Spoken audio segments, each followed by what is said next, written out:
Hi, hello, namaste to all my listeners. I'm your host Sarthak Varshney, and I welcome you all to the Balls of Steel show, where you get an insight into the business mindset of the entrepreneurs. Dhandho ni Soch.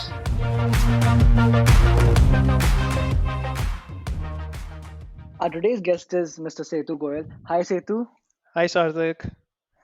How are you? I'm very well, thank you. Thank you, thank you. So, how's this Corona lockdown? Probably the unlockdown, I would say, right now is coming around for you and for the business now. For me personally, at least it's much better because now I'm able to step out of the house at least. I stay Okay. in society, and within the society, even the walks were or runs were banned. So at least that is now doable from that perspective. At least from personal sanity perspective, it is much better right now. From a business perspective, of course, the situation is not that great. Even now, it's not fully recovered because we are in the co living space. So, Okay. situations are yet to improve, and we are quite hopeful that they will, get to the pre COVID times very soon. Right. Perfect. So, yeah, moving ahead, Setu, what is the business that you're into because of which we're gonna say that you've got the balls of steel? So yeah, I mean, by the way, I must congratulate you on this name that you've chosen. It is, I mean, not only very kind of it's fun name to have for a show like this, Right, and it is also very appropriate because any entrepreneur or anybody who's taken this path, as they call it, the lesser known path, right. they it does require a lot of guts and commitment. So yeah, I think it's very aptly named to kind of justify that aspect. So Thank you. TwigHop, so I represent TwigHop. I founded TwigHop in May last year, and since then it has gone through a couple of iterations. Currently, Mm-hmm. we are building an aggregation platform for shared living spaces, Mm-hmm. which implies that we onboard or we work with a lot of PG and hostel owners. And the idea Mm-hmm. is to make these PGs and hostels much more visible, their discovery much more easier for the millennials who actually stay in these PGs. Right. So this is a very different niche and a very interesting business that you are stepping into, I would say, because it's been 1 year, so you're very fresh in this thing. So moving on, I would say to why don't you take us through your complete journey from the very starting point to till the current point at which you are right now and tell us everything in detail. Wow, that's gonna be long. I, Uh, I don't mind, it's fine. all right. You can stay as long as you want. Sure. So the reason I say it's going to be long is because I honestly haven't been married to my academic qualifications or any particular industry over the last around 10 years of experience that I have now. And I have Mm-hmm. dabbled into a lot of things, a lot of industries, a lot of roles. And you would see as I take you through this journey. So I have done a bachelor's in biotechnology and Mm-hmm. MTech in renewable energy. And my first job after MTech was with a central government organization. I'm not going to name them right now, but so I got the role of program manager with them, and it was essentially to lead certain USAID projects out there. And I was quite Right. excited when I got that role. My parents were very excited because it's a central government thing, and it's just that happened. I went there for the first day, and I realized that. The atmosphere is very much like you would think of a sarkari office, right? At the expense of right now being judgmental about our sarkari offices, but it Right. exactly was how you would envision a sarkari office, where you would find stacks of files, you would find people just chatting about movies, or how they went on dinner last weekend and things like that. And it was a very very sad atmosphere out there. And I knew this, Mm-hmm. that I do not want to begin my career by working in this kind of atmosphere. I just did not get the right feel. And I went to my manager that same day and I politely asked him if I can actually walk out of this role because I don't think it is for me. And so he graciously Oh. accepted that. And then I went back. Of course, everybody at home was quite upset of what I had done. And that's when I started setting up my LinkedIn profile. I started reaching out to people because I thought that's when LinkedIn had started to take up steam, and I started marketing myself there. That's when a gentleman Mm-hmm. from MIT, he connected with me. He reached out. He said that I'm working on proprietary biofuel product. My labs are in Okay. California and our operations are in Mohali near Chandigarh.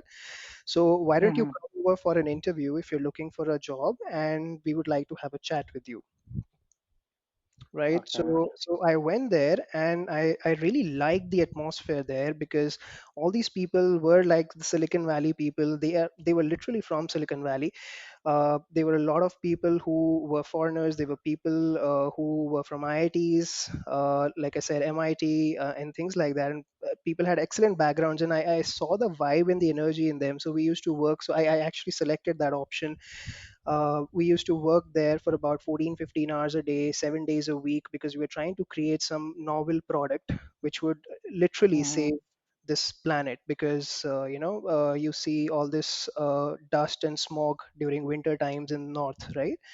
So we were Right. trying to figure out if we can use that waste agricultural residues instead and convert them into proprietary fuels for industries.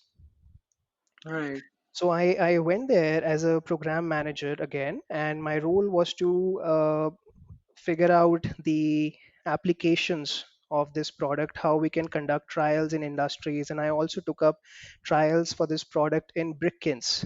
Okay, so Okay. one of my roles entailed being with the brick kiln guys in hot summer in Punjab, wherein you would probably be around 50 degrees Celsius on your head, and just 1 feet below Mm-hmm. you would be at 1100 degrees Celsius. So one wrong Oh my step gosh. and you would be straight into the kin, and you would just vaporize. So that was a very, very difficult phase of my life, but I learned a lot from that phase. uh, there were a lot of things we did. I Because it was a startup, so I was essentially doing a lot of things like R&D, product development, technical sales, marketing. So tried my hands at a lot of things, and that's when I took fancy of actually loving startups. That's where the whole culture started. Unfortunately, that startup could not do well. They raised about 40, $45 million from the best VCs in Mm-hmm. the world, but I think they were sort of ahead of their times, and for that reason they could not really do well. And from there I moved on to Bombay, wherein I joined an impact investment fund for some time in their energy portfolio. Okay. So this impact investment fund was a American fund, and for the first time, I realized that there are businesses wherein you could actually wherein you could set up business models around bottom of the pyramid segment and still make money Mm-hmm. out of it. Right. Yeah, that was the first time I realized, because I always thought that if you are to work with bottom of the pyramid people, it has to be for a social cause, it has to be charity. But that was not the case, because all these businesses, all these entrepreneurs that I was discussing their business models with, because the idea was to invest in those companies. So I was on the other Mm-hmm. side of the table as an investor's representative, exploring people's business models and how they are doing good to the society, right? Right. So as I got to know that these people are actually impacting the lives of these people in multiple ways. So like simple example, like having giving people a solar lantern, right, not only had an impact in terms of them being able to work longer hours, but also in terms of women's safety in rural areas, in terms of improved literacy levels for kids, in terms of improved health levels for the people, because now they're no longer using kerosene lamps, right? So the Right. impact was essentially widespread. So I loved that. I actually wanted to continue what I was doing there, but unfortunately it Right. was a short term position. I could not continue for long. uh, Right. and because they said that if you want to continue, you really need to have an MBA because it's a fund that we are talking of. And so a bit dejected out there, I did not have anything to do. I was in Bombay. It's an expensive place, and I didn't want to come back to my parents' place. So Right. I, Right. in the short run, I actually even worked with a event management company for a period of about 7 8 months. This was a leadership development firm. It was a UK based company wherein they also had a corporate office in Bombay, and there my role Mm. was to manage large events for these corporates. So we used to deal with the who's and who of the world. So these were global CXO level people who used to come down to India to understand the socio-cultural, economic fabric of the country, and to understand how they can introduce their products into the country and how they can or improve their services within the country. Right. And so we used to arrange these Right. programs for them to help them connect with other competitors of theirs in India or fellow entrepreneurs or government bodies and things like that. So this was a very, very difficult role because when you're dealing with such senior people, and I don't know if you've ever been exposed to event management, but it is like, every 5 minutes, every 10 minutes, you have to know what these people are doing and then plan accordingly in advance. Right. Right. So I know. 7 8 months down the line, I realized that I'm not a very organized person. And so this role was not really for me. I made a lot of goof ups, embarrassing ones, to that as well, and we could, maybe chat over it sometime again. But yeah, I mean, it was a great thing. It was very stressful role. We used to like be in the best of the hotels, 5 star, 7 star hotels, travel Right. travel amazingly to different places, but then you did not get to enjoy these things because you were the one who was managing the entire event, right? so Right.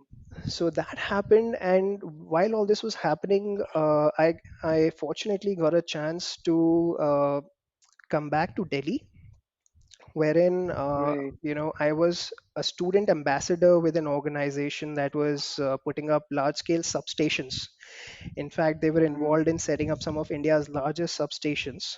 This was an electrical EPC company based out of Delhi. Okay. And so I pitched them that because you are into electricals, why don't we get into solar energy as well? Because that seems like a natural transition for you guys. And so Right. the founder out there got quite excited with this idea because he had all the resources. And so he Mm. invited me. He said, Setu, why don't you come and lead this division for us? And I'll give you certain resources. We prepared a budget before I joined, and he approved that. He said, okay, if you join in, I'll approve this budget for you. Why don't you start doing it? Right. So that was my Wow. first Okay. experience of leading a team, leading a division, but so to say, Mm. leading such a division that I had absolutely zero experience in. I had no clue what solar energy is, although I have an MTech in renewable energy. All my knowledge, my know-how was limited to the technical prowess of this technology, but nothing on the commercial side. I had never Right. actually been exposed to those things.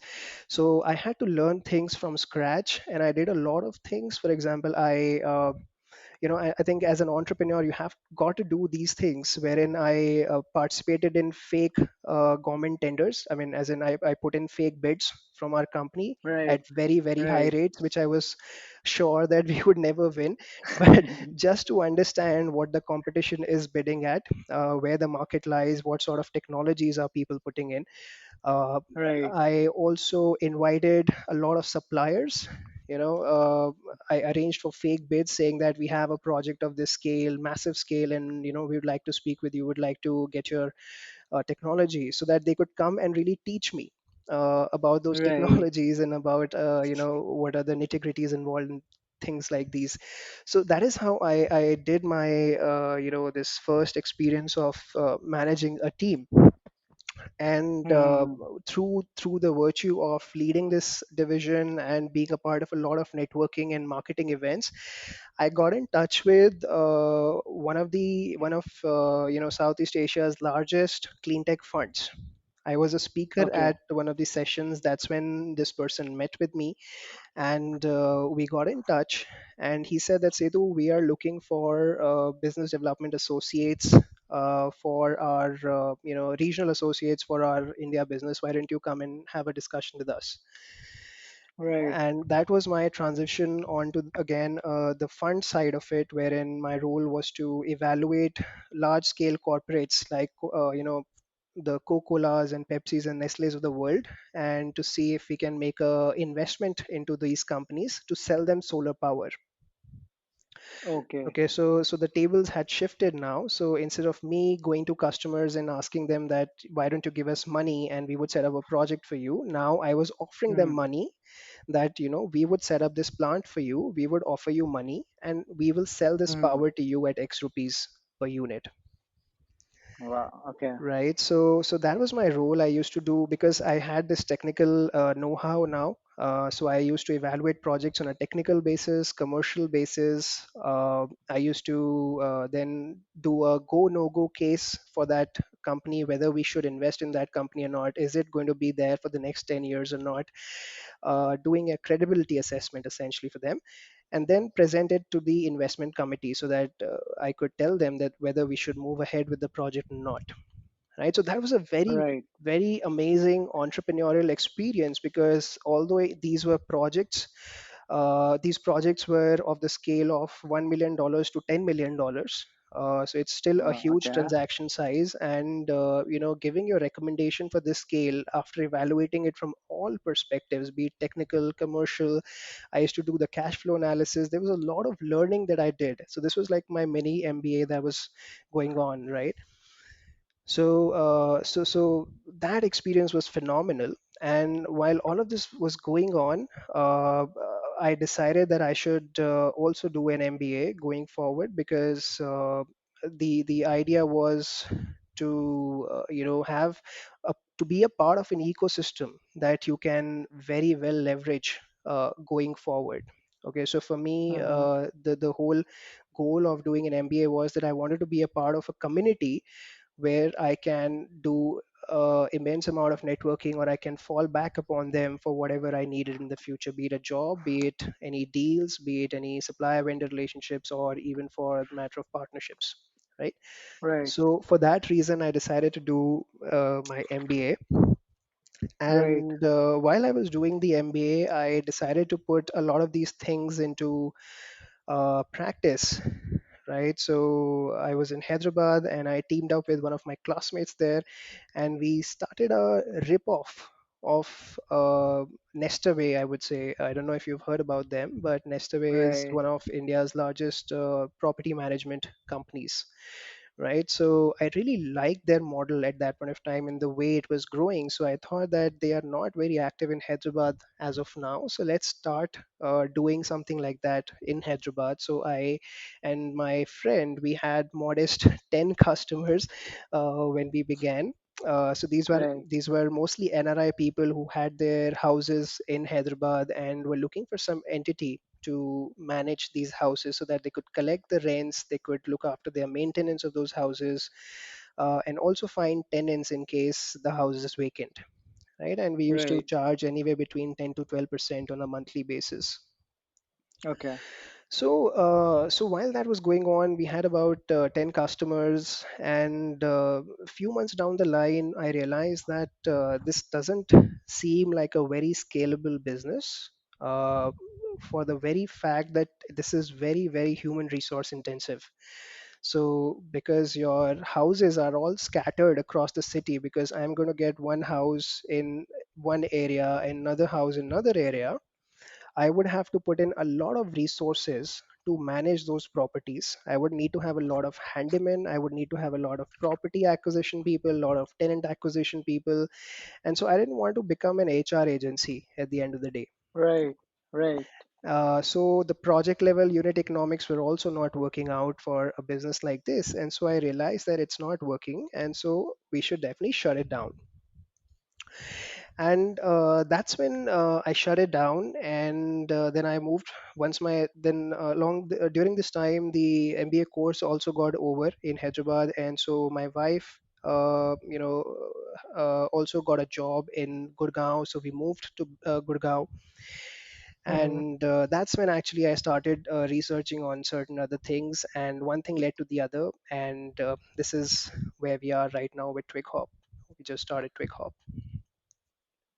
Okay. You, I once just started. It's been an year that you started Twig Up. Yeah, I mean, but it's just that in the startups journey, right? I mean, like for example, universe distances are measured in light years, right? So in case of startups, 1 year still seems like it's just gone in a breeze. It seems like only yesterday that we started. But yeah.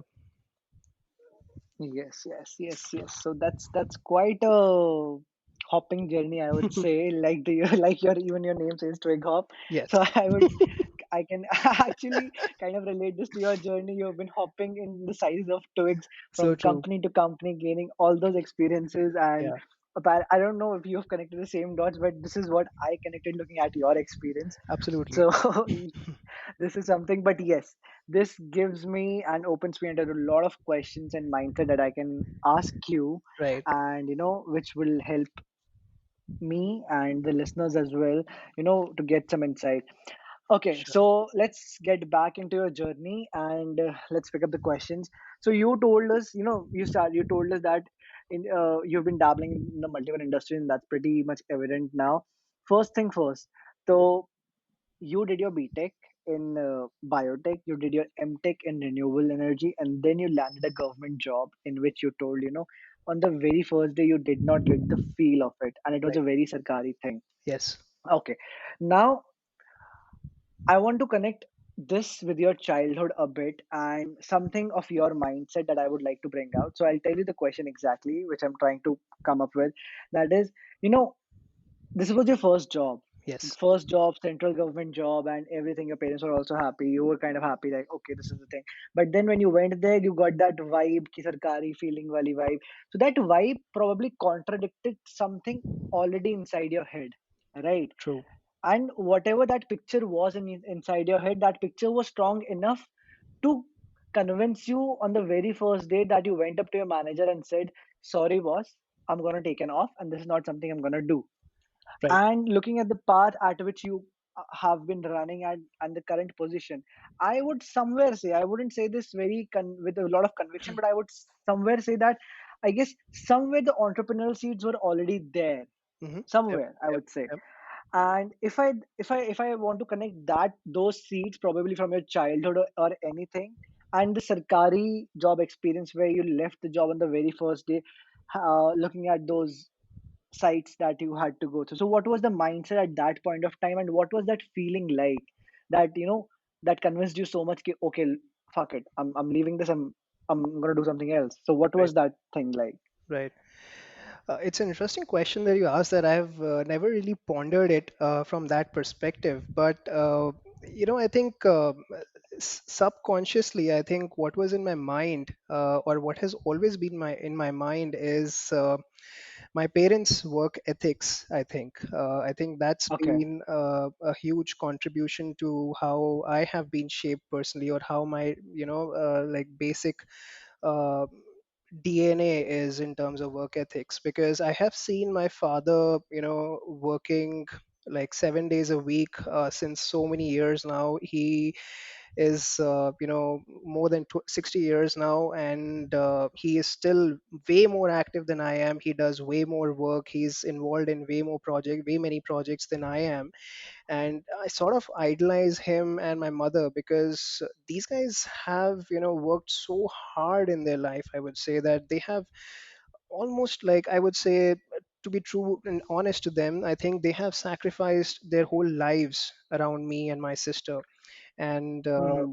I have seen their whole journey as to where we started and where we are. I think and we are in, thankfully, fortunate positions today, and it's all been because of their hard work. And I think I have seen that, and that's somehow really impacted me very deep down, and it made me believe that this is how you need to be, right? If you want to make a mark in this world, and if you want to make everybody around you proud and happy, I think you need to play your part right, and you need to, you know be good in terms of your work ethics. So I think hard work is Mm-hmm. something that was drilled down into me at a very early stage. I have been seeing people around me doing that, and so that is something that I relate with very easily, and Mm-hmm. nothing apart from that. Okay, okay. So looking at that hard work, you could somewhere feel that, and looking at those people doing the chit chat about the regular stuff, you were like, probably this hard work is not going to happen here. Right, Am I right. right to say that? Absolutely, Because absolutely, yes. of which you finally decided, no, this is not the right place. Agree, agree. Perfect, perfect. Okay, so now Setu, like I have got my things with me right now, which I'm gonna ask, but with every question, because your journey is quite interesting in terms of the number of jobs that you've changed, and Yeah, that finally you've started your own entrepreneurial journey.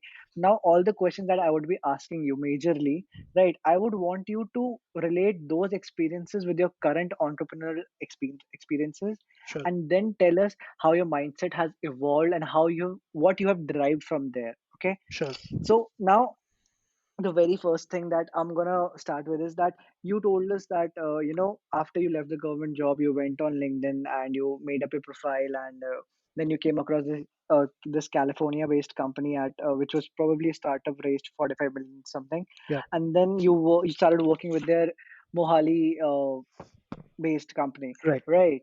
And you told us that you learned a lot there. So, Yes. firstly, I want to know that what is that you exactly learned there?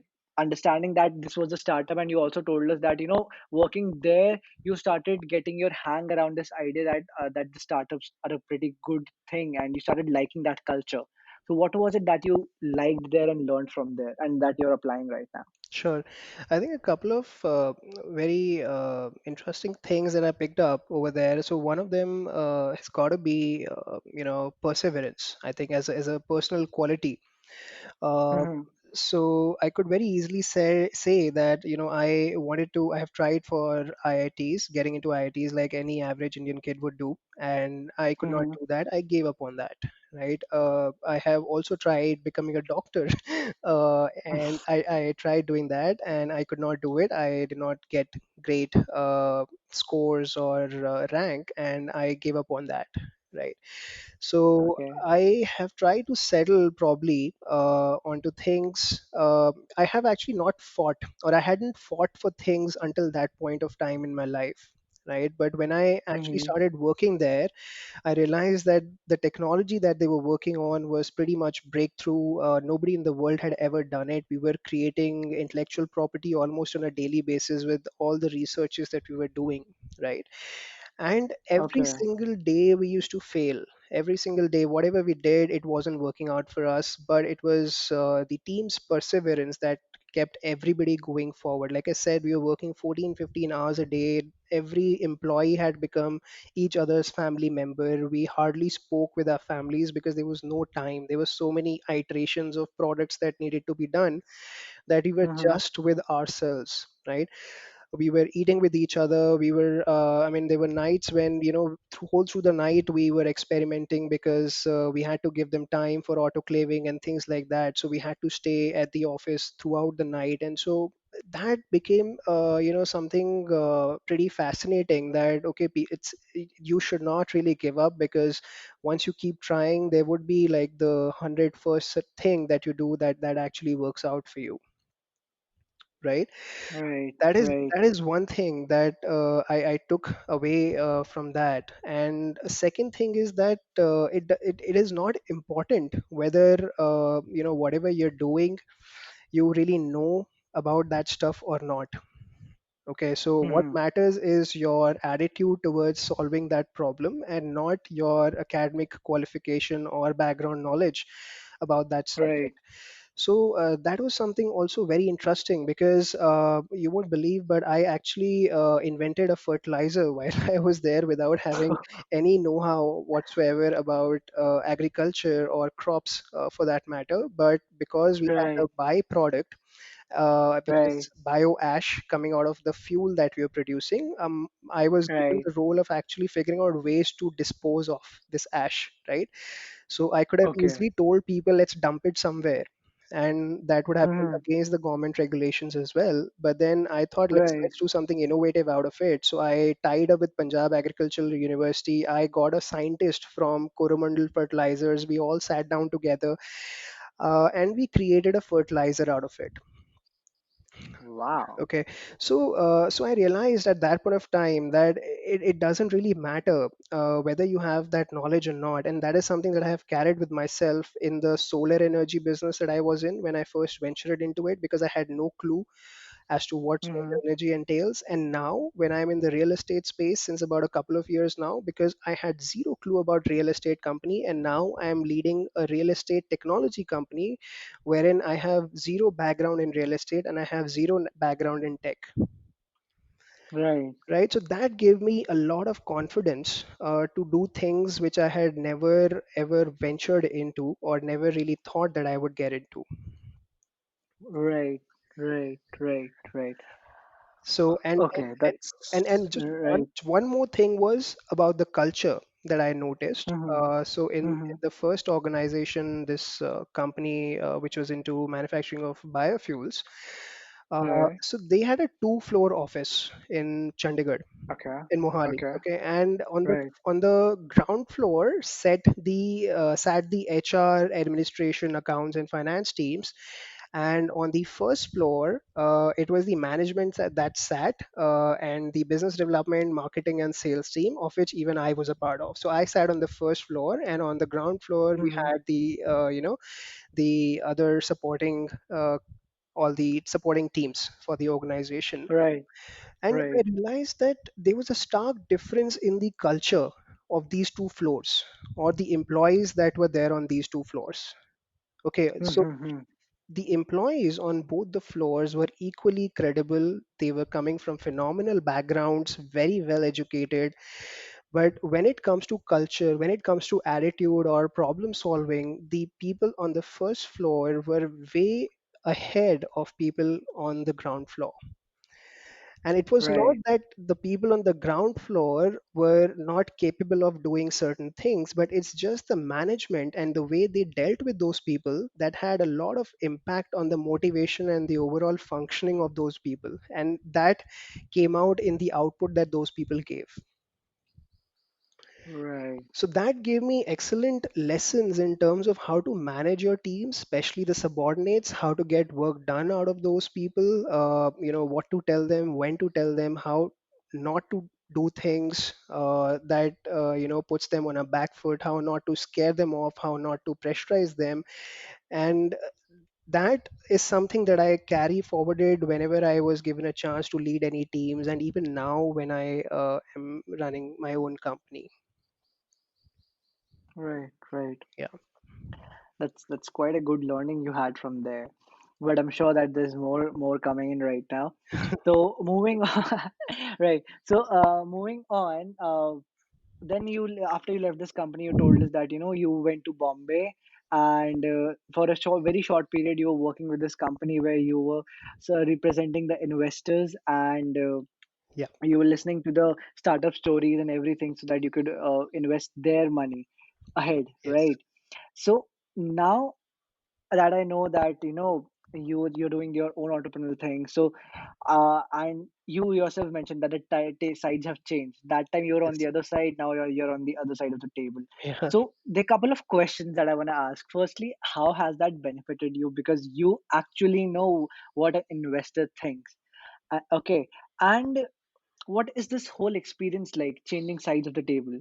I mean, we say these that sides matter in a lot of terms, be it a normal hiring process, be it of any sort, student, teacher, HR, recruiting, or anything. There's a difference, right?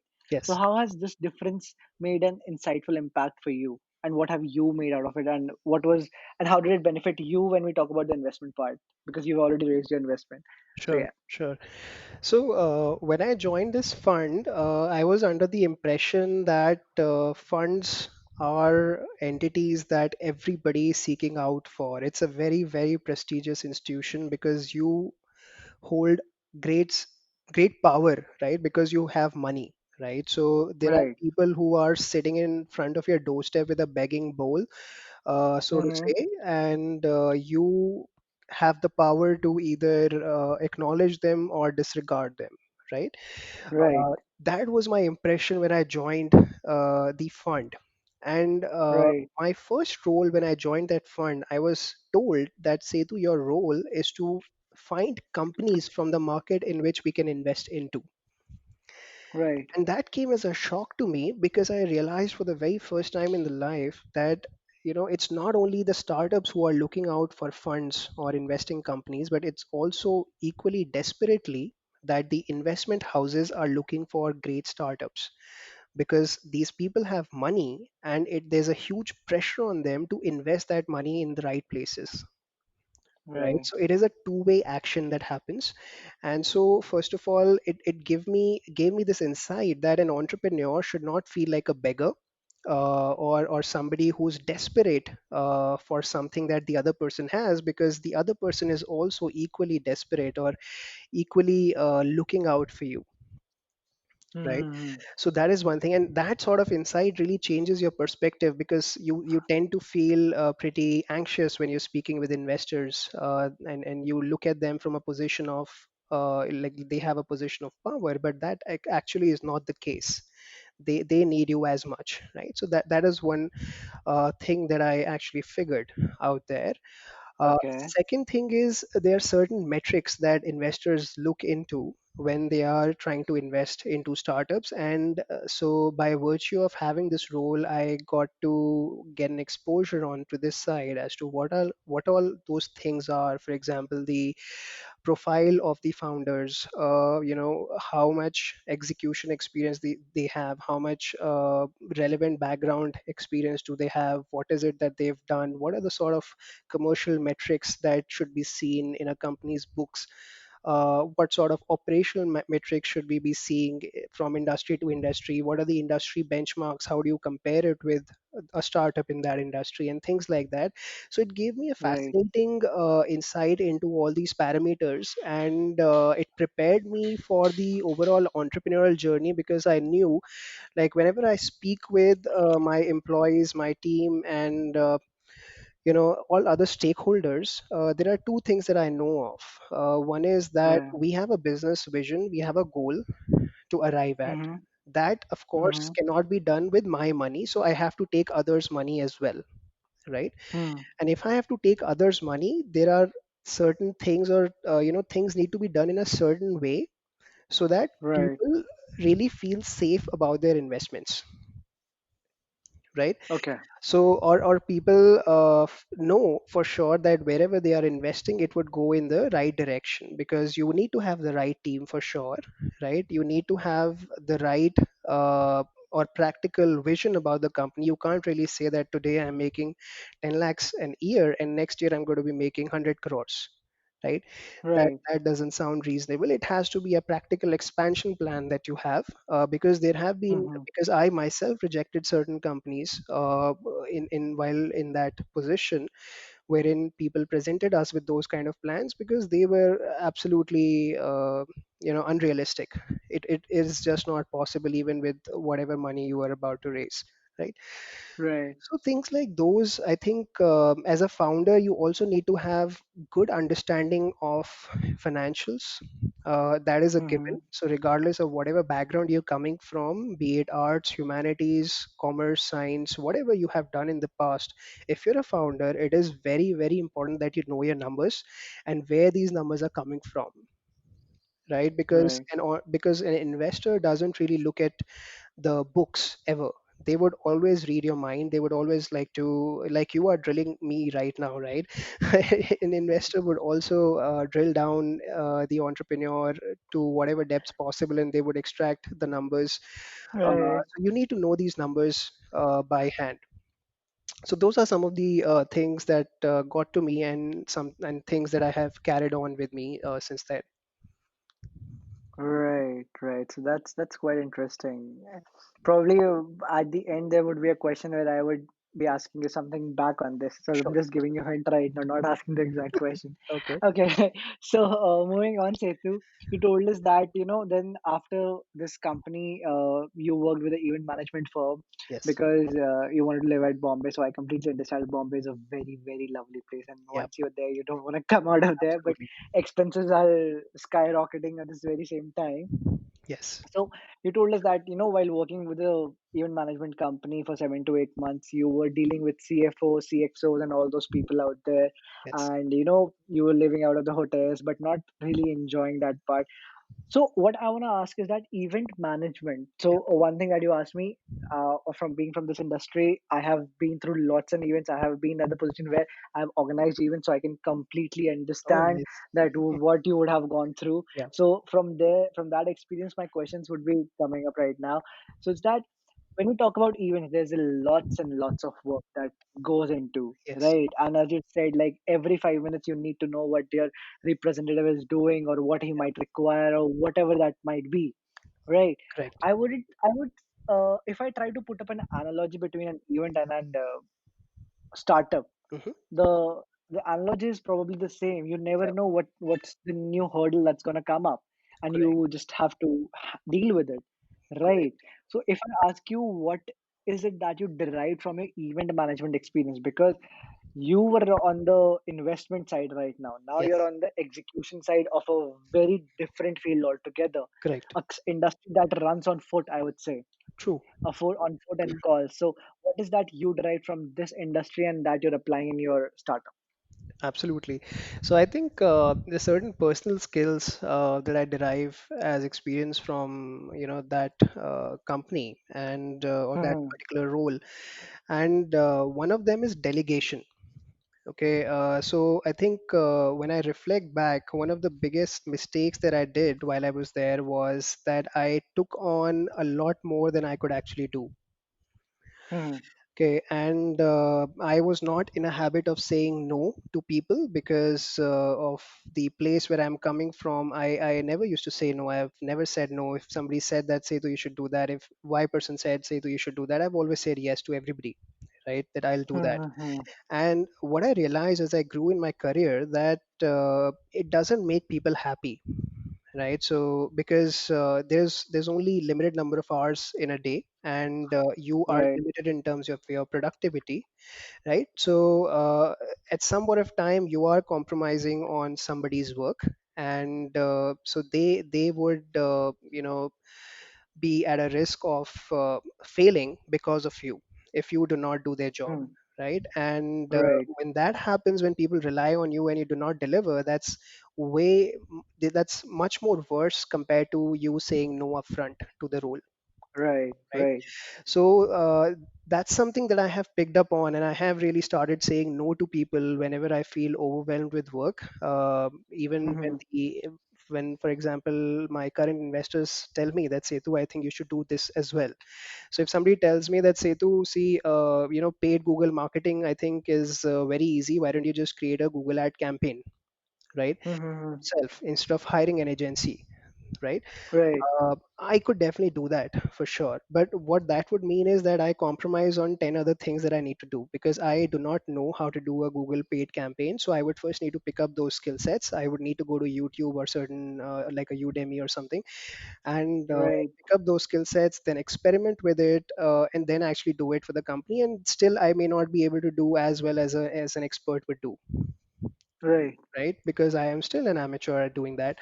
So so things like that. So I have to now, I've started now saying no to people. I have also started delegating tasks to people that I cannot do because Hmm. I'm in a situation now that I can delegate. That is one. But it is also important for you to keep your brain space a little free so that you can look at things from a bird's eye view. So when you are also with your team on the ground at all times, you are not able to reflect upon things and you just keep on doing things. So the idea is Right. to have certain brain space free at any point of time so that you can think through whether whatever you're doing currently tees off with whatever you want to see happen to your business in the future or not, right? So delegation, saying no to things, trying to be slightly more organized in terms of managing to-do lists and things like that. I think uh, Because I was gonna ask you that you told us that that you were very unorganized, and that is what you realized during correct. your 7 8 month period. I So am. how has that changed during this time? So I'm glad you're bringing it up. So yeah, please go ahead. Actually, one thing has happened that now I am. The stakes are much bigger for me to fail. Okay, there is a lot at risk. There are a lot of people who rely on me to pay their monthly salaries. So Right, I may not have still become very organized from this past role that I failed at. Even today, I right. would not like to call myself to be a highly organized person. But what has happened is that I know for sure now what are the 10 things that I need to do today, and what are the 10 Hmm. things that I need to do tomorrow. And I just keep them in my head. I do write them in a to do list, but I don't refer to it again. And the reason that Okay. happens is because I'm able to memorize them, I'm able to remember them, because I know for sure that if I do not do them, I will be heavily penalized. Things like filling up our compliances, company compliances, if I don't do that in time, like TDS filing, or let's say some secretarial work that needs to be done, if I don't do that in time or get it done in time, my company will pay Hmm. penalties to the government, Right, right? right, So, right. or let's say if I don't do hiring in time, if there's somebody that I need to hire and I don't roll out the offer letter, I do not tell that person that you need to come from this date or whatever. So my team suffers. Hmm. The productivity suffers. We are not able to meet our goals. And then what do I tell to the investors, right? At the end of the month. So the stakes have become so high that it has been becoming very difficult for me to even forget things.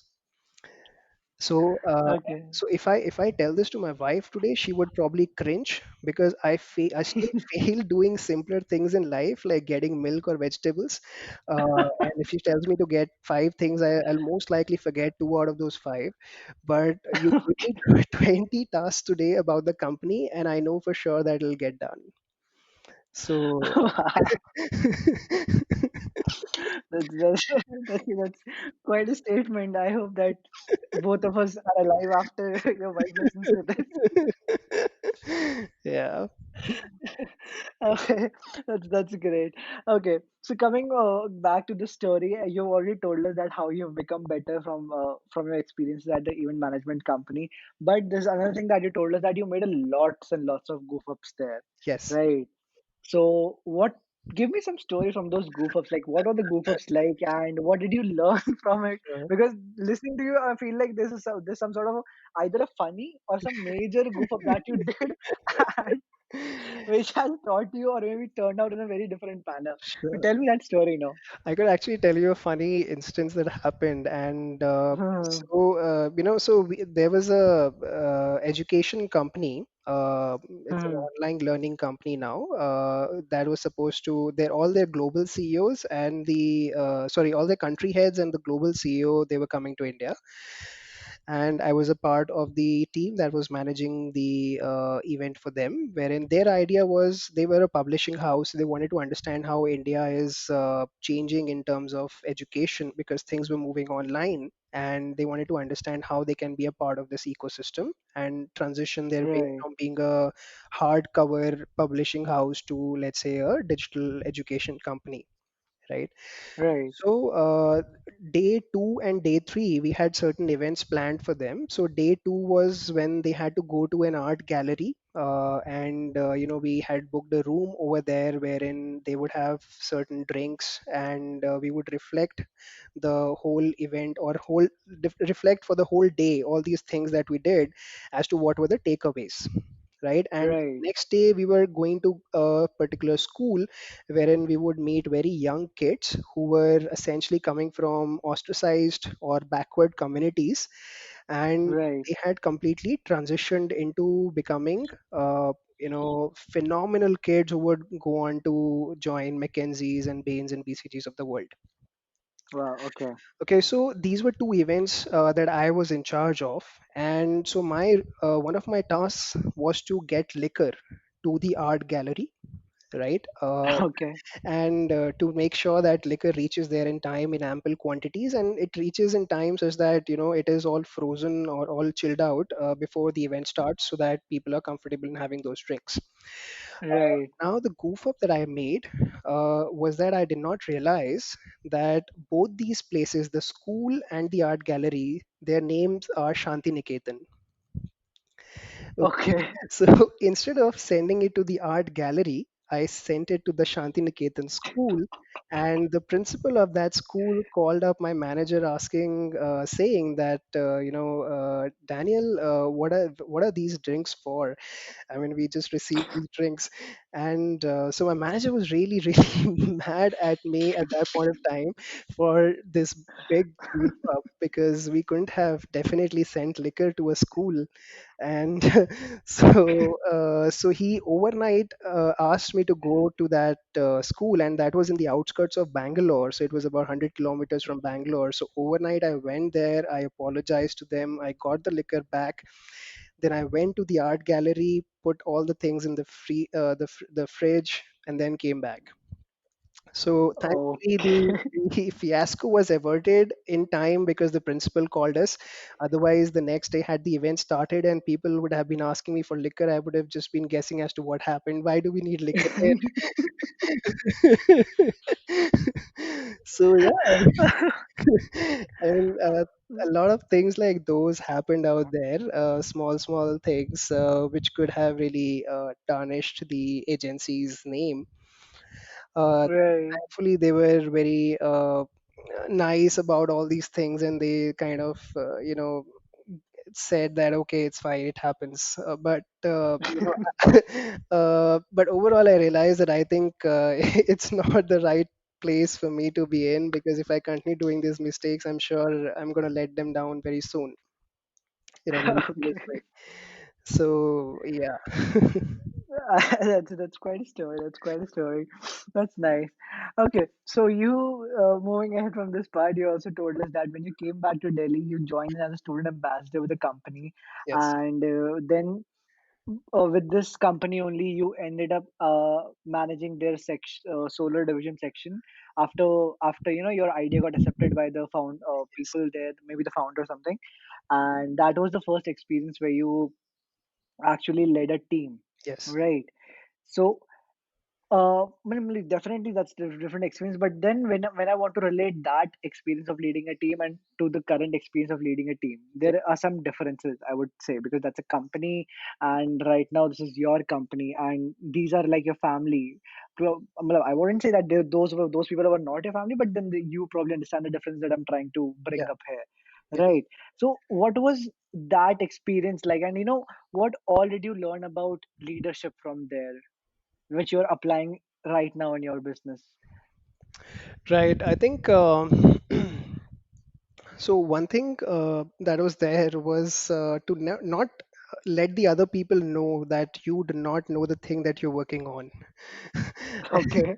I think that's a very, very critical aspect, because if people know that you don't know stuff that you are leading people on, uh, Uh-huh. they would really start taking you for a ride, right? So you have to make Right. sure that you are very well read about things, and that you try your level best to come up to the knowledge and awareness of whatever you're doing. And that happens every now and then with all of us, even if we are going into the same kind of role into a new organization. It would be a lot of new learnings that would happen, because every organization has certain way of doing things, even for the Hmm. same thing that you were doing in the previous organization, right? So, Right. from that perspective, I think it is very important for a person to be very, very adaptable, and very quickly make friends within the organization. Very quickly try and understand who the loyal people are, and how to, like, what are each person's capabilities.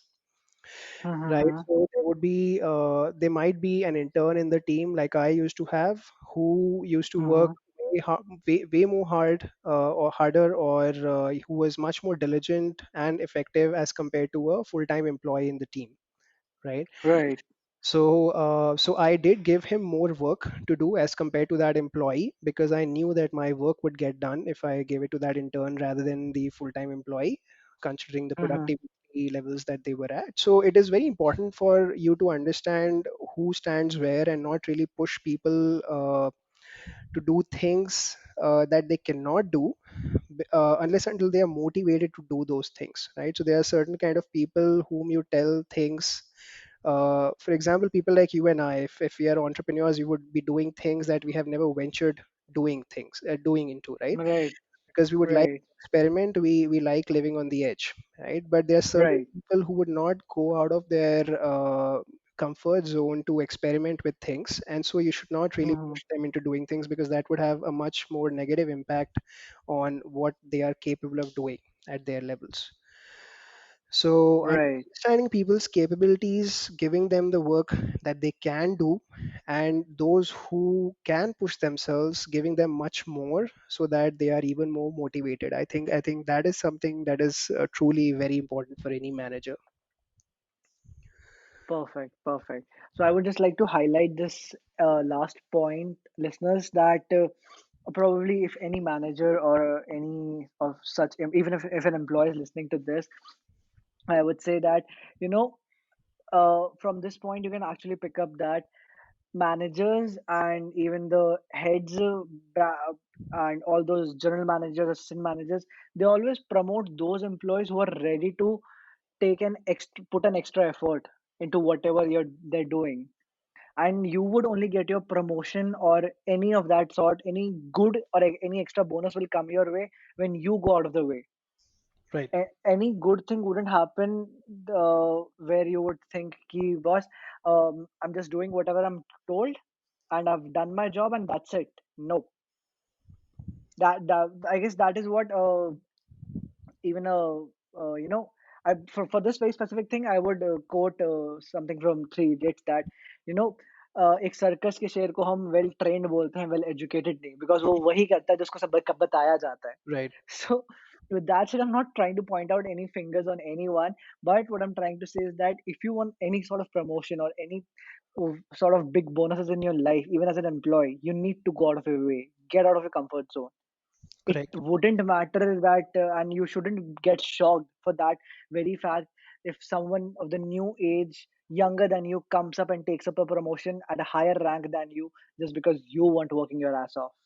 Correct. So he Correct. probably deserved that because he earned that. Correct. And Right. that's only when you are talking about an aspirational person, right? So if you have aspirations of Right. growing up in the hierarchy and becoming, tall in the internal job order, then yes, you have to go out of your way. But it's completely fine if you are not aspirational but still good at what you do, because we also need people like those in the Definitely, organization. definitely. See, we definitely need people like those, but then the problem starts creating when those people start complaining about shit stuff. True. True. Right. So this is just to highlight that, complaining and blabbering shit about such stuff is useless because you aren't working for it. You're Absolutely. getting paid for whatever you're doing. You want extra pay, just work your ass off. You'll Yes. get the extra pay. The company people, what will they do with the money? They would want to give it to you. True. Right. Okay, so moving on, Setu, you told us that after the solar company, you joined another company where the tables got turned again and Yep. you were on the other side.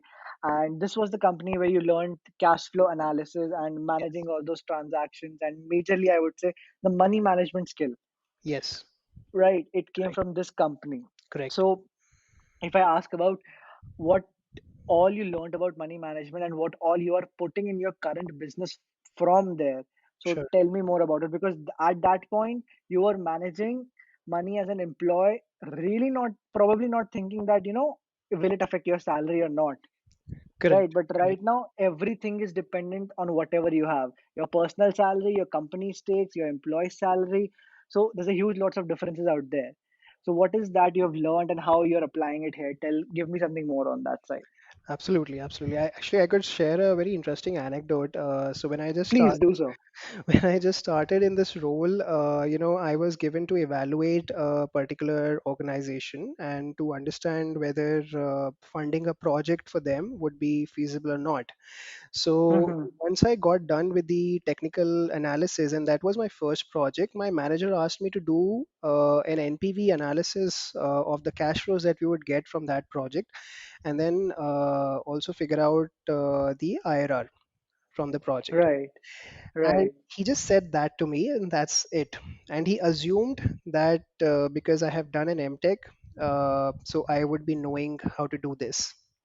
And I was like, sure, yeah, I would be able to do this, because I also did not want to sound dumb in front of Right. him. And so I went back. I actually spent my whole night really figuring out what these two things are. And then I came back to him in the morning with my financial model, whatever I had made, completely sleepless. And he like, why are you looking so miserable? I said, no, actually, there was a lot of work to be done. He's like, really? So I said, yeah, I just did this analysis. So he said, oh shit, I mean, you created a whole model from scratch? I was like, yeah, I mean, you asked me to do that. So he said, no, we already have a model, idiot. You just need to plug in certain numbers and it will churn out the values for you. I was like, oh, Okay. fuck. And so Oh. so that was a very funny experience. And but they do have a very exhaustive model, and so I studied that over the next week in very details, and I realized there were certain parameters that I had missed out on. So a few of those things include contingency, for example. I think this is something that a lot of entrepreneurs miss out on while doing their financial modeling, that you can't really be hand to mouth in terms of whatever your requirements are. You need to build in certain contingency to the tune of 5 to 7% in your business model, because there would be certain expenses that you can never think of, never account for. Right. And when it comes to, let's say, any project, so there were insurances that were built in. There was a certain discount rate that was assumed while calculating the net present value, and the discount rate was assumed on a certain basis of return on investments for the expected by the investors coming into the picture. So things like that. So that would be different for every single project, but it did give me a good understanding of how to consider unit economics, how to consider the cost metrics, how to consider the revenue metrics, and it is not like, whatever you plan for today as the fifth year revenue will actually be the case. So you also need to do some sensitivity analysis, that what if this goes wrong, what will be the case? What if this goes wrong, what will be the case? Right. So every entrepreneur in their journey has to do multiple sensitivity analysis.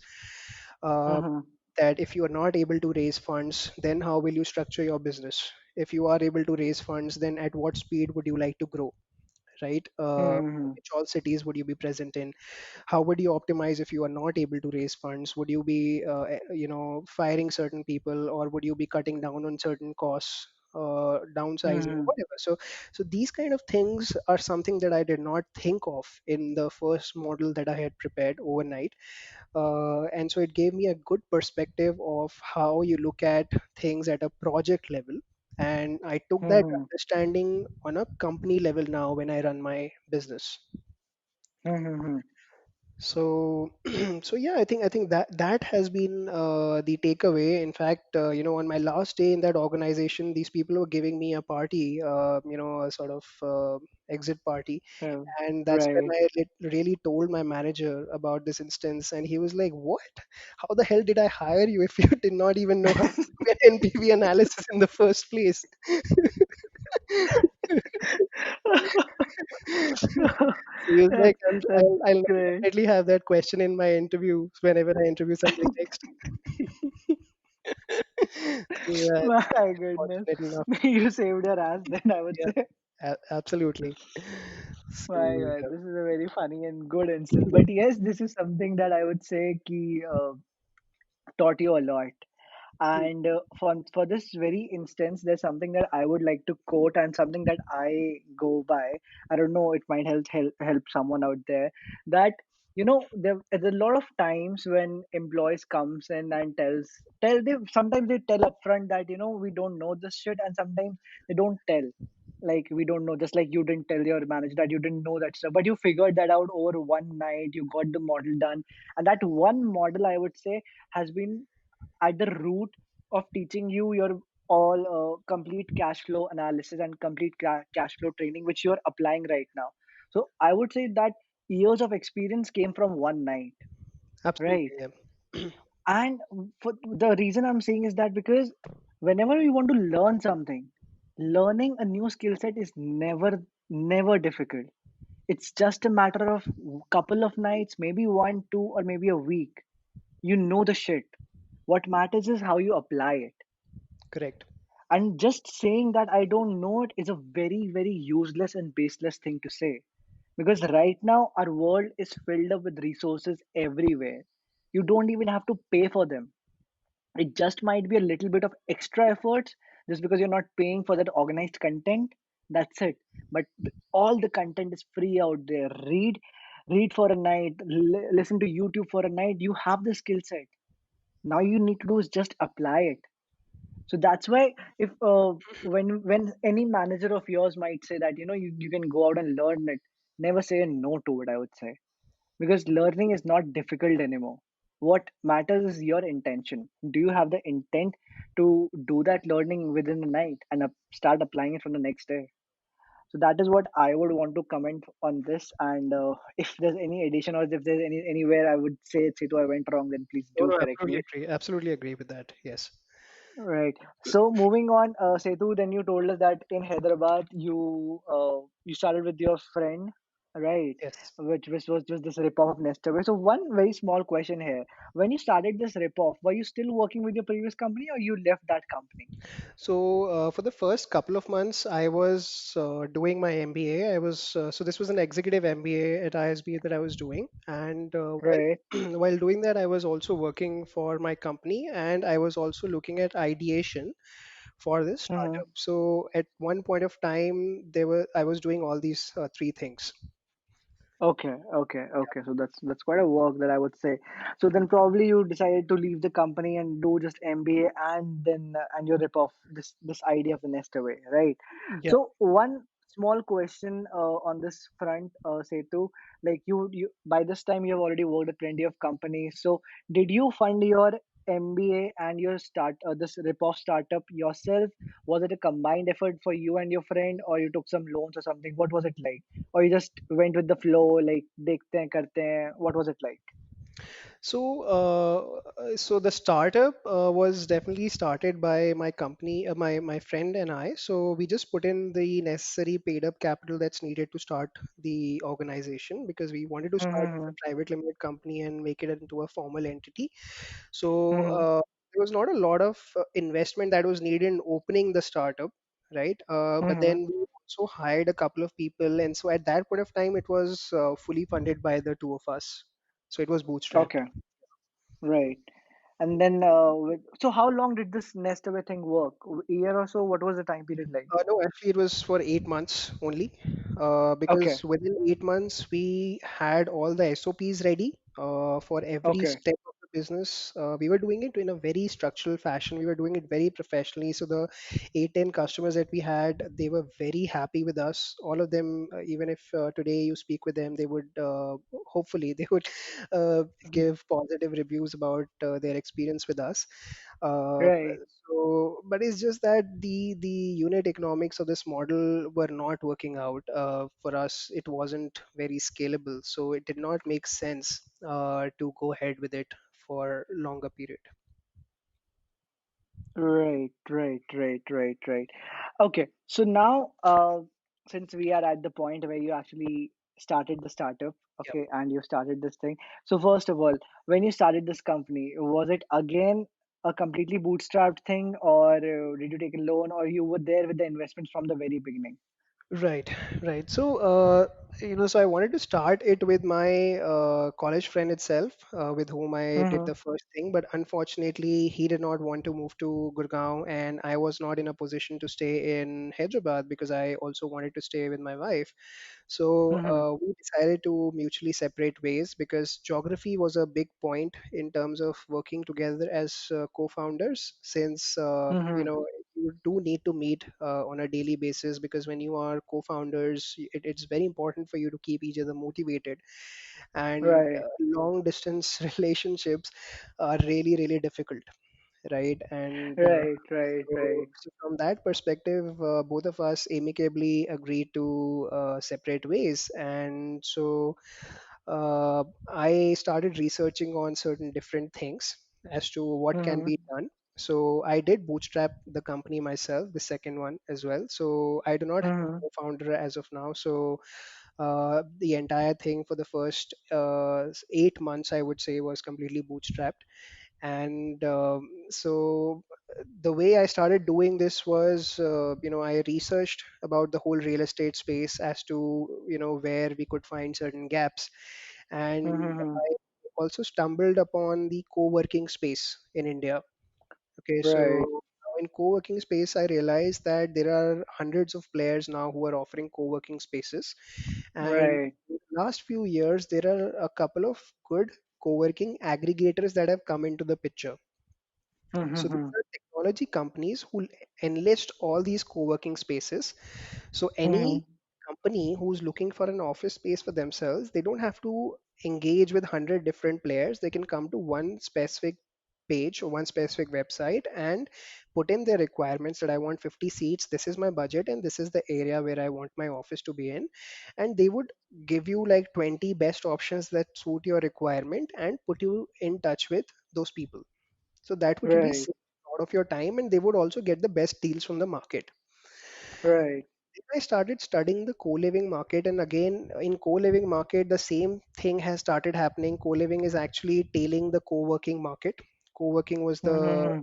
new thing that had come into India, and then the co-working space is also maturing pretty fast. Organized co-living space, that is. So we again have hundreds of players now in the co-living space, but there is no aggregator, professional aggregator out here. Right. Right. So that's when I found this gap, and I was like, let's do this. And so I started working from home as an individual, and in a few months the work became so overwhelming that I thought, let's get an intern. Mm-hmm. So when I started interviewing people, I put on Internshala and a lot of these other internship websites. And to my Mm-hmm. surprise, I must have done at least 15, 20 calls, and every single person denied joining me, or they just vanished or stopped responding to me. What? And I had absolutely no clue what I was doing wrong. I was willing to pay money. I had an idea that I was working on, but still nobody was willing to come over, right, or work with me. And Okay. this thing happened. Then, I was from my Hyderabad days. I had been in touch with somebody from Nestaway.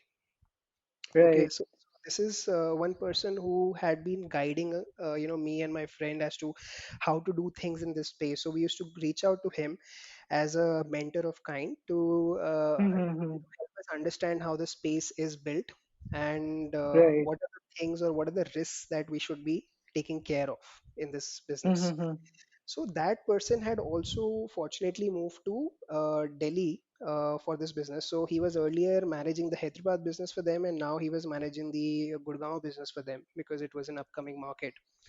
And Right. so I asked him if he could join me in doing this, right? And so it took me about an year of convincing, but he did decide to finally join in November last year, as Okay. a full-time resource. So he is now VP operations. And when that happened, so we did two things.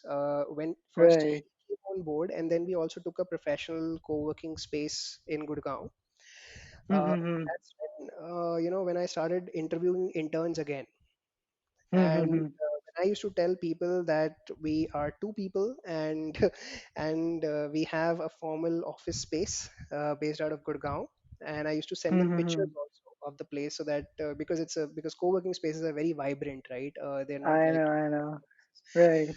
so that's when I started getting interest, and that's when Okay.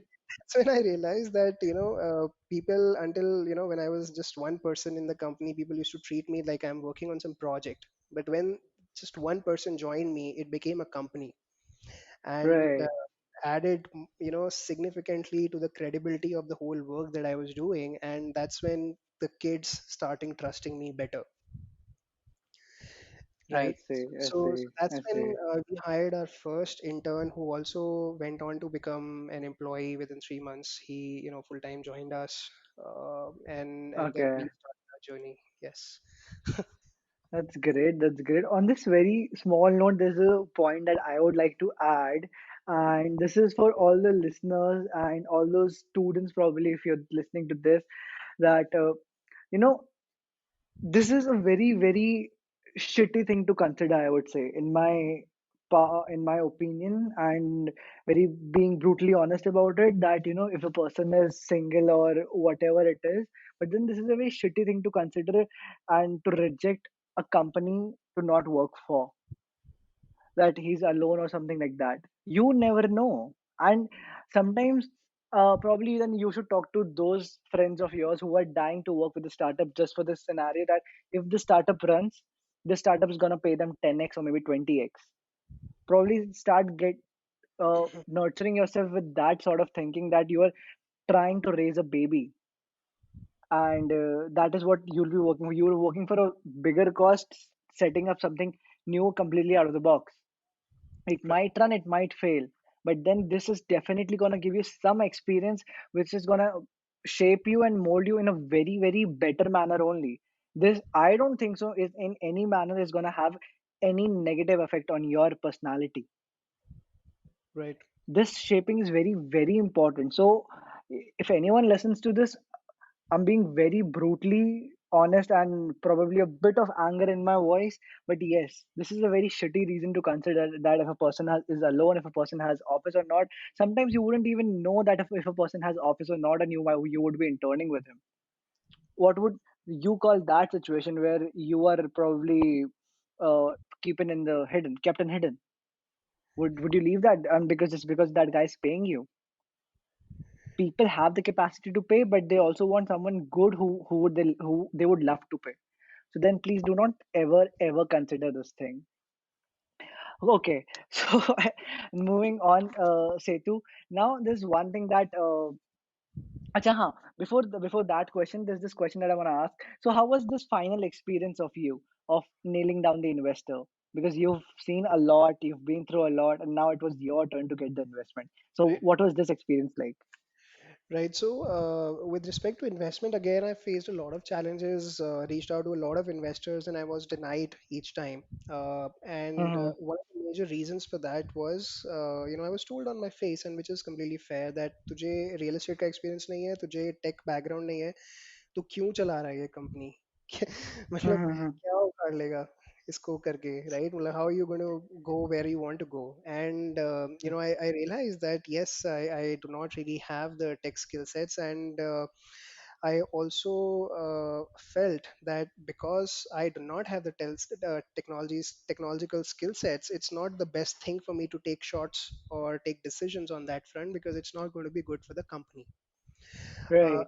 Realizing that, I think somewhere around September, I started, I put in a job description on IIM Jobs, Mhm. stating that I'm seeking a co-founder, CTO for the company. Right. Right. Uh, I did not have any money to offer to that person, but I thought, what the heck, let's try. I mean, you never know if somebody interested comes up to you and he or she decides to join, right? Right. So I did put up that request, and to my excitement, I mean, I was very excited to see that about 40-45 people had responded within a week's time. And these were Wow.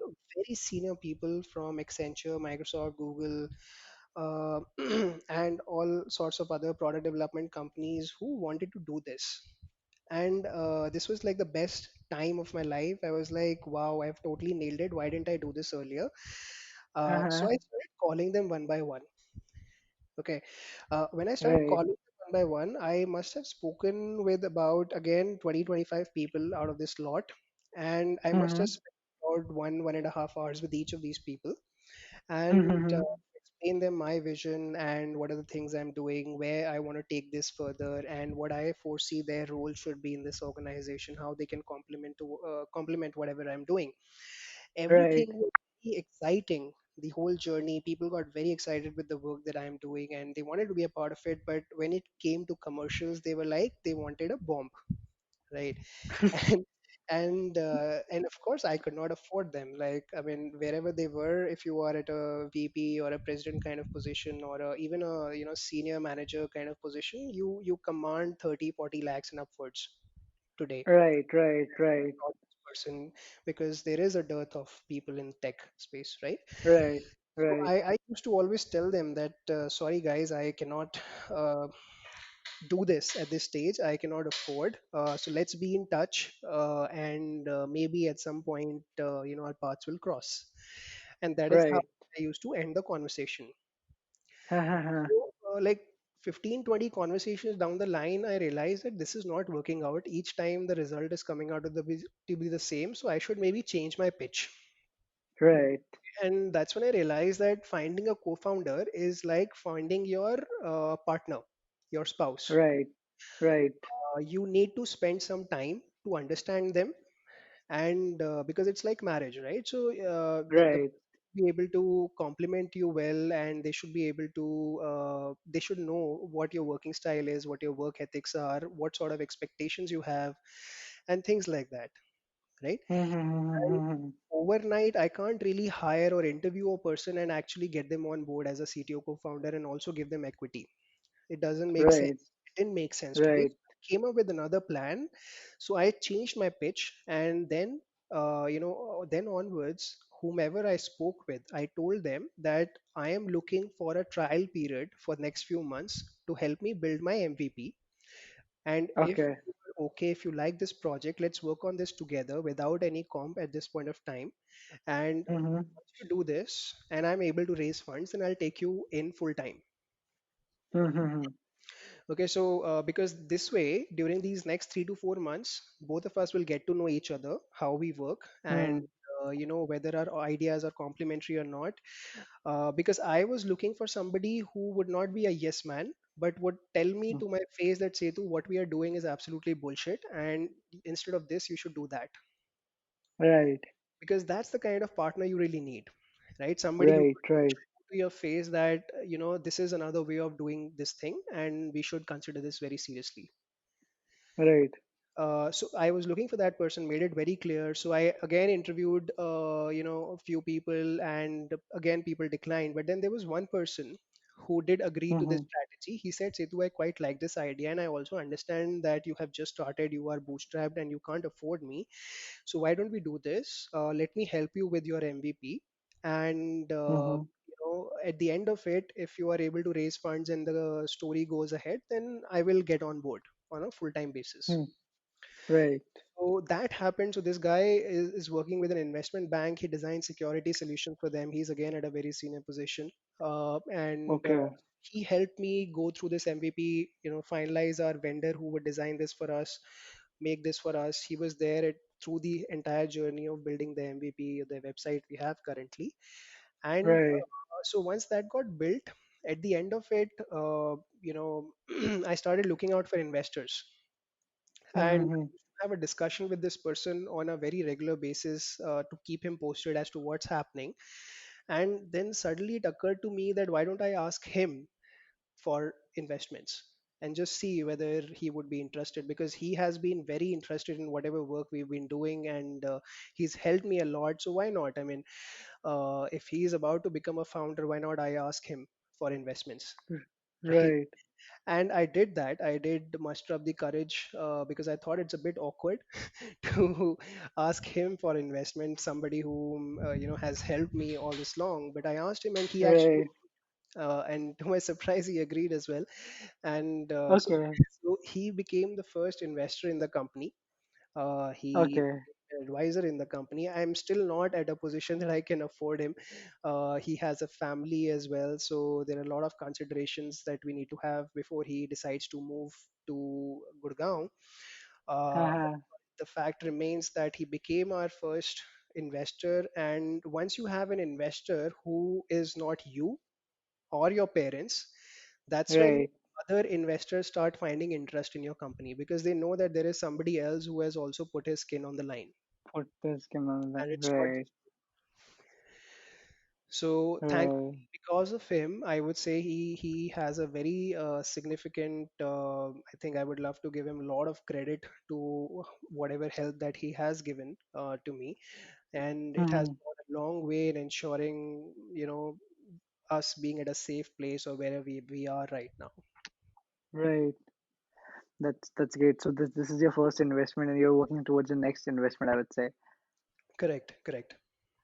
Perfect, perfect. This is a nice story. This is a very nice and sweet story, I would say. Perfect, perfect.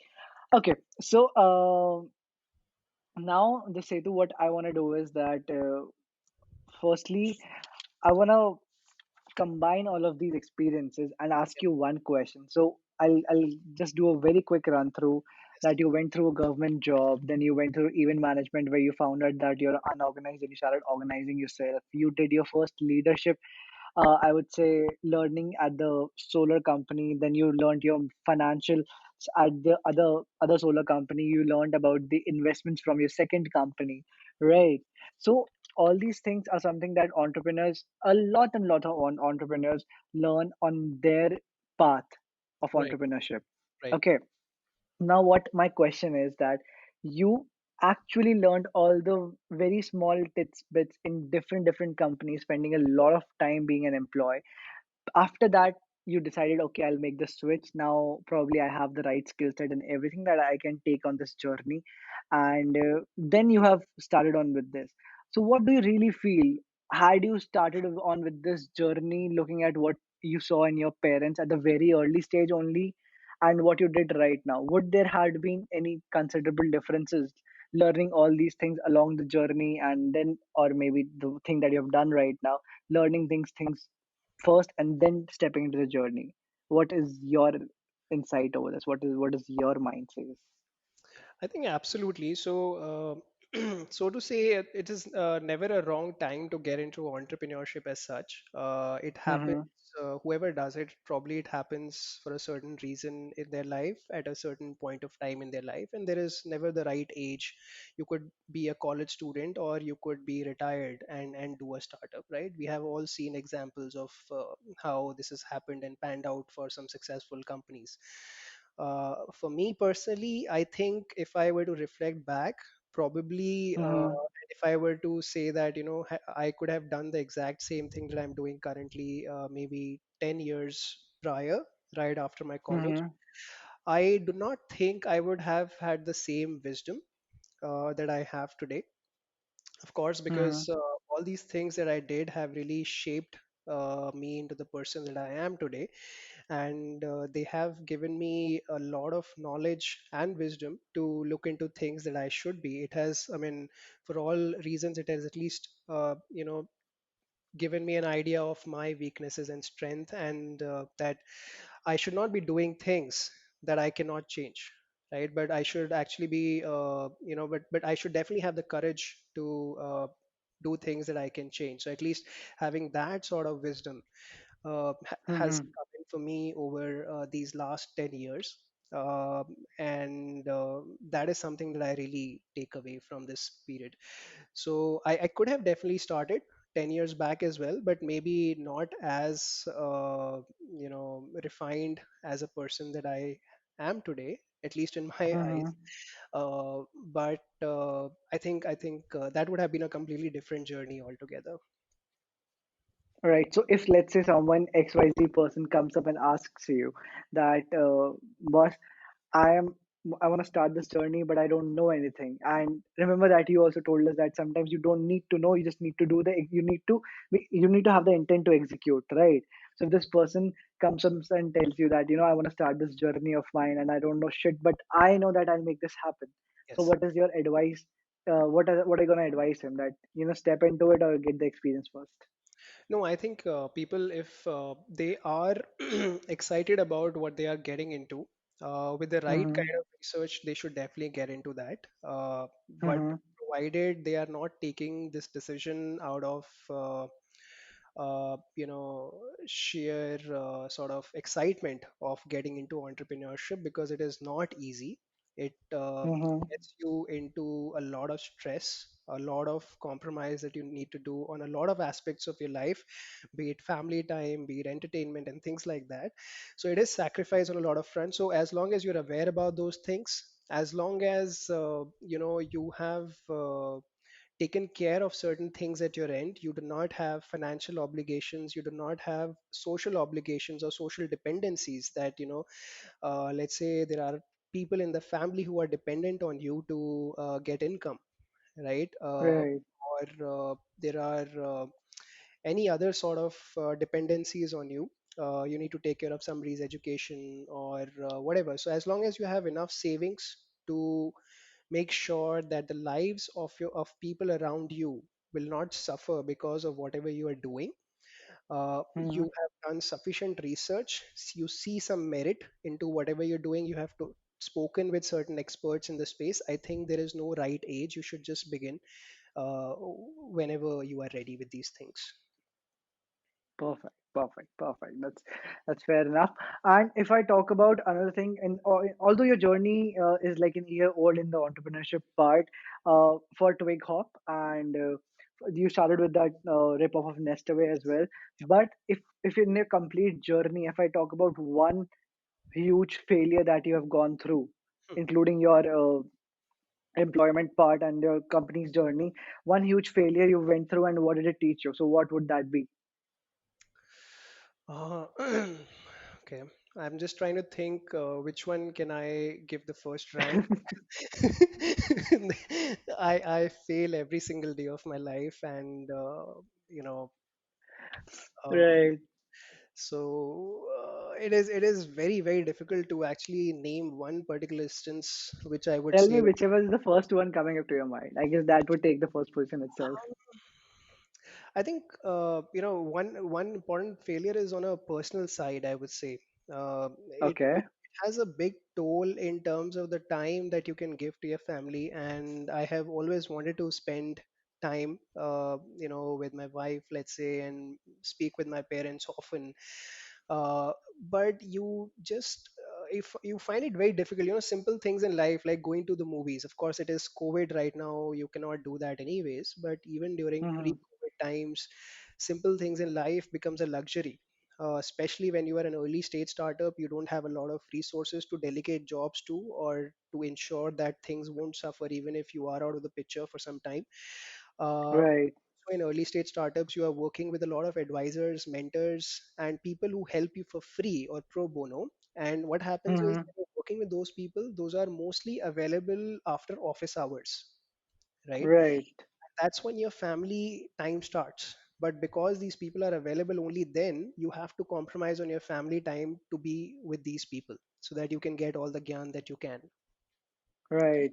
So that has I think been my biggest failure in terms of balancing this particular thing. And I would, if I were to do one thing right, I would probably try to somehow do this right in the near future, that I am also able to spend time with them, because I think they deserve it, right? And in my personal case, I think my wife has had a unfair share of the tasks that you need to do to manage a household.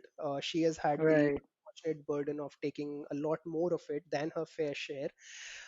So I think that has been a biggest failure for me as an entrepreneur, I would say. Okay. Okay. So with that said, listeners, I would want to bring up something which I guess very few people on our podcast have brought up as of now, but Setu has brought it up in a very legit and blunt manner, and that is, a lot of times personal life gets affected a lot, and that is something you need to realize. And what Setu is going through, I don't know how many would of you have would have faced, but this is the sheer reality. Entrepreneurship doesn't at all comes easy. It's filled with sacrifices, and the biggest sacrifice is your family. It is your family.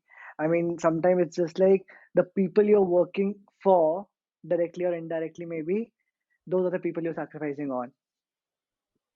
So, I mean, just I don't know what to say about this, but probably all I can say is that try to keep a balance there. It's for me, it's for every entrepreneur out there.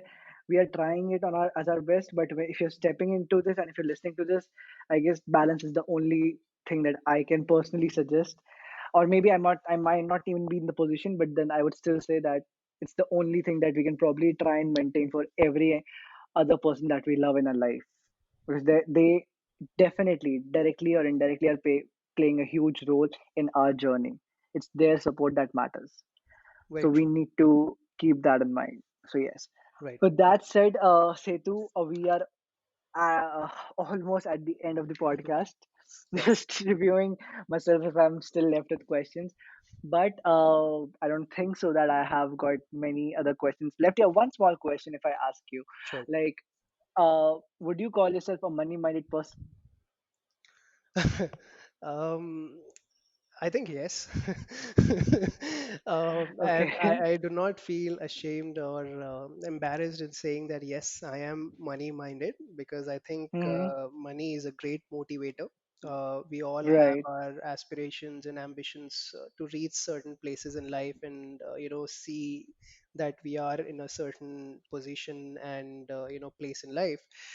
But having said that, I also understand that if you are fortunate enough, it's your responsibility to behave socially and help certain other people who are less fortunate, and they might have same dreams as yours, but are unfortunate enough to not have that sort of ecosystem to support them or help them. Hmm. So I do play my part every now and then, whenever possible, in whichever way possible, in making sure that I fulfill this aspect of my life as well. But certainly, yes, I am money minded, I would say.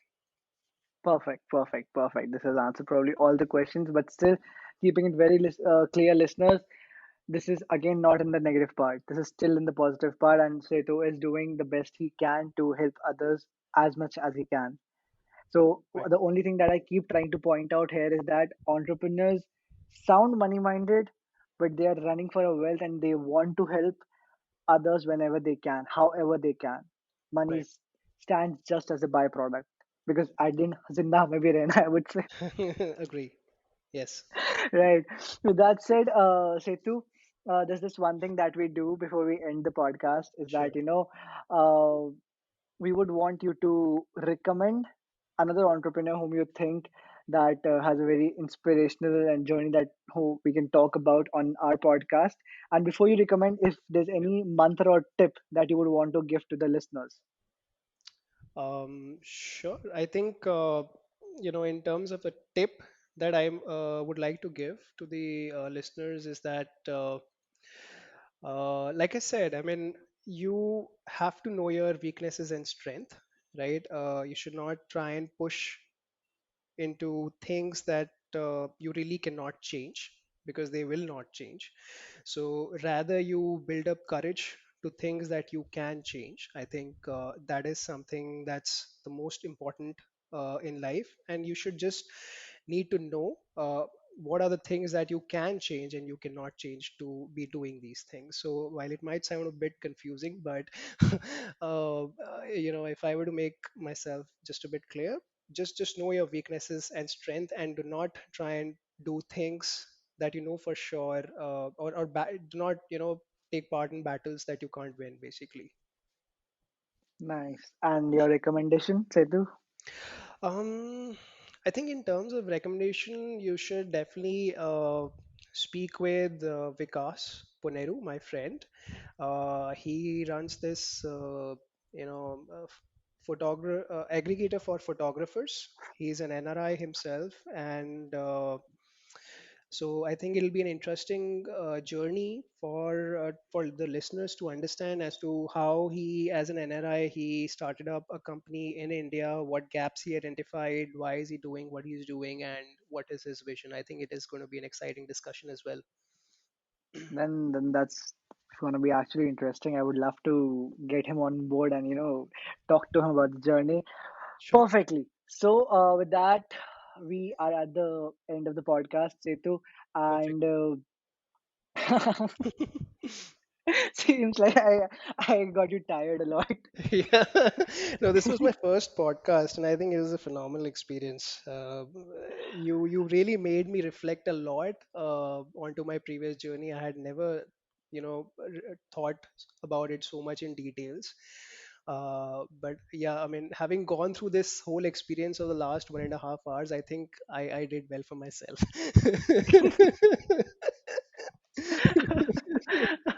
I guess that's what I do.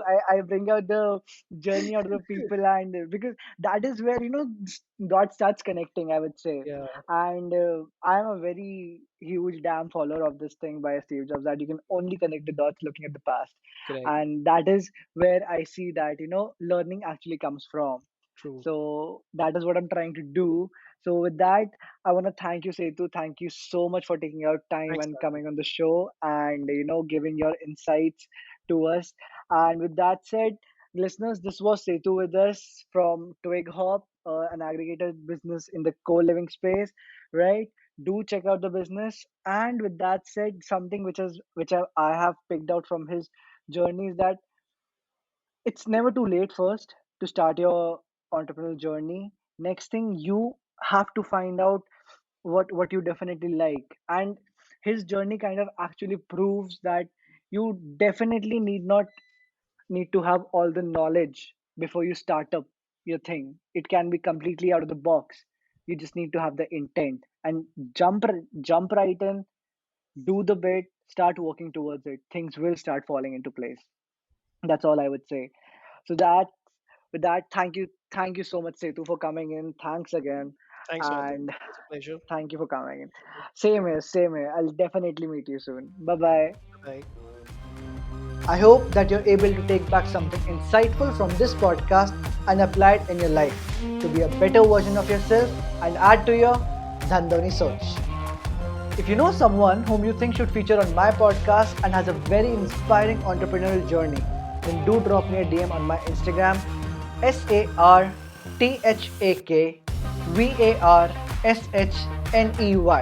Sarthak Varshney. Yeah, that's me. I'm the founder of SV Clicks, and SV Clicks is the producer of this show. You can find me on Facebook or LinkedIn as well with the same name. If you're willing to listen to more of such unheard, inspiring stories of the entrepreneurs, then don't forget to follow us by pressing that follow button on your podcast screen. Thank you for being such an amazing audience. Keep learning, keep growing. We'll be back soon. See ya.